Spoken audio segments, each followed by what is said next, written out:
Sebenarnya begini, yang namanya presiden itu adalah negarawan. Dan kalau negarawan, maka dia dalam situasi apapun, kalau memang menghendaki dia melampaui diri, maka dia melampaui diri. Nah, ini yang terjadi pada misalnya Ibu Megawati, bagaimana dia dikalahkan pada saat dia sebenarnya bisa menang kalau dia menggunakan alat-alat yang bisa digunakan oleh seorang presiden ketika itu. Tapi dia tidak gunakan. Nah, itu. Nah, kalau dilihat dari Pak Jokowi, walaupun secara konstitusional bisa diterima, tetapi ada faktor etika di situ, yaitu ketika anaknya melompati konstitusi dan dicalonkan sebagai wakil presiden. Walaupun itu konstitusional, karena Mahkamah Konstitusi membuat aturan untuk memungkinkan. Tapi di balik itu sebenarnya ada faktor etika di situ. Nah, itu yang menurut saya itu suatu hal yang sangat penting untuk dipahami oleh kita semua. Saya kira itu jawab saya. Terima kasih. Kalau kita ingin melihat dan membandingkan antara kepemimpinan para pemimpin, dalam hal ini misalnya Megawati dan Pak Jokowi, maka saya akan mengingat salah satu pandangan dari Abraham Lincoln, bahwa apabila kamu ingin mengetahui karakter seseorang, maka ujilah mereka dengan beri kekuasaan. Nah, dari sini kita akan menyaksikan di antara dua pemimpin tersebut tentang bagaimana mereka melihat batasan etik, khususnya etika republik pada saat mereka berkuasa. Kita bisa melihat bahwa dalam banyak hal, Bu Mega sendiri misalnya pada tahun 2004 menahan dirinya misalnya untuk tidak melakukan intervensi dalam pemilu. Beliau juga kemudian menciptakan berbagai macam kelembagaan yang sangat penting untuk membatasi kekuasaan, yaitu KPK dan MK. Sementara yang kita saksikan pada akhir kepemimpinan Pak Jokowi, kita menyaksikan di MK sendiri kemudian telah terjadi problem etik yang kemudian ditegaskan oleh MK-MK, ada pelanggaran etika berat. Dan kita bisa melihat dalam prosesnya, terutama pada periode kedua, terjadi subordinasi KPK di bawah presiden yang menghilangkan peran KPK sebagai lembaga otonom dalam pemberantasan korupsi. Nah, itulah kira-kira beberapa hal penting yang bisa kita melihat dua karakter dari dua kepemimpinan republik di antara Bu Mega dan Pak Jokowi. Kesamaan dan perbedaan antara Megawati di satu sisi dan Jokowi di sisi lain adalah kesamaannya dulu deh. Pertama bahwa keduanya sebenarnya memulai karir politik lewat inferioritas. Jadi ketika Megawati masuk dalam PDI ya di tahun 90-an, itu Megawati bukan tokoh yang dominan. Demikian pula Jokowi kan, ketika dia memulai karir politiknya di Solo ya, atau kemudian di Jakarta dan kemudian menjadi presiden, itu dia bukan tokoh yang superior ya. Walaupun demikian kita sudah sama-sama tahu jalan ceritanya bahwa mereka mampu memenangi kontestasi. Tetapi perbedaannya adalah bahwa Jokowi mengelola karir politiknya itu terutama dalam kontestasi elektoral.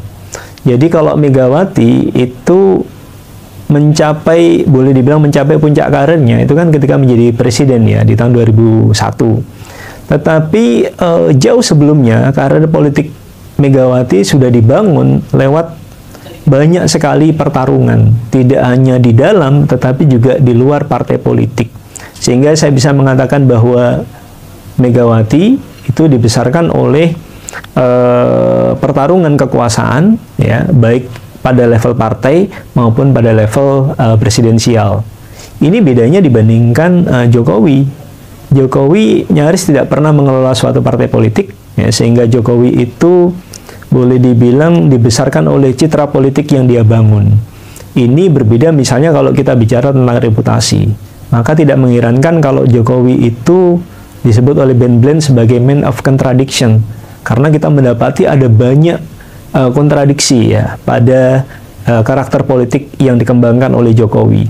Pada satu sisi kita bisa melihat bahwa Jokowi membangun citra politiknya terutama lewat belusukan, lewat tindakan-tindakan yang mengasosiasikan bahwa dirinya dekat dengan rakyat.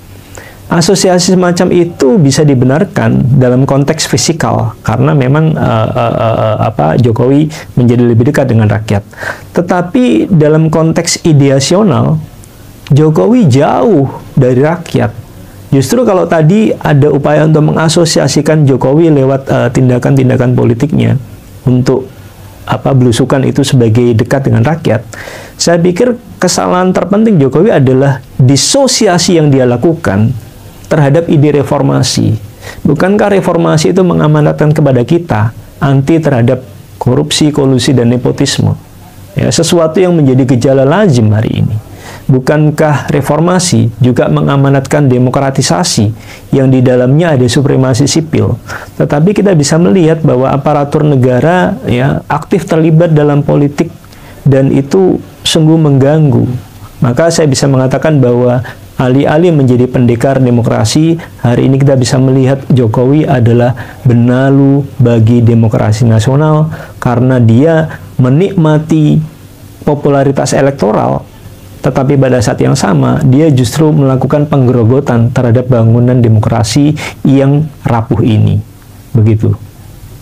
Jokowi versus Megawati, dua presiden, satu partai, dua rasa.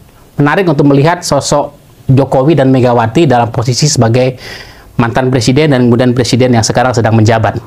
Kita lihat Megawati adalah tokoh perempuan presiden pertama di Indonesia, presiden kelima, yang tentu digembleng oleh sejarah. Walaupun dia anak presiden, tetapi proses dan karir politiknya panjang dan berliku sehingga menjadikan kematangan politik seorang Megawati. Sehingga Megawati sadar betul bagaimana menjalankan politik dalam koridor prinsip-prinsip etika dan bagaimana prinsip-prinsip republik. Sementara kalau kita lihat Pak Jokowi hari ini persis berasal dari partai yang sama, PDI Perjuangan. Ya, tetapi tentu karir politik Pak Jokowi itu boleh dikata pendek karena sebagai pengusaha langsung masuk ke politik dan kemudian masuk sebagai anggota memegang kartu KTA PDI Perjuangan. Dari Solo, 2 periode, kemudian Jakarta, kemudian menjadi presiden. Tidak ada proses politik yang panjang.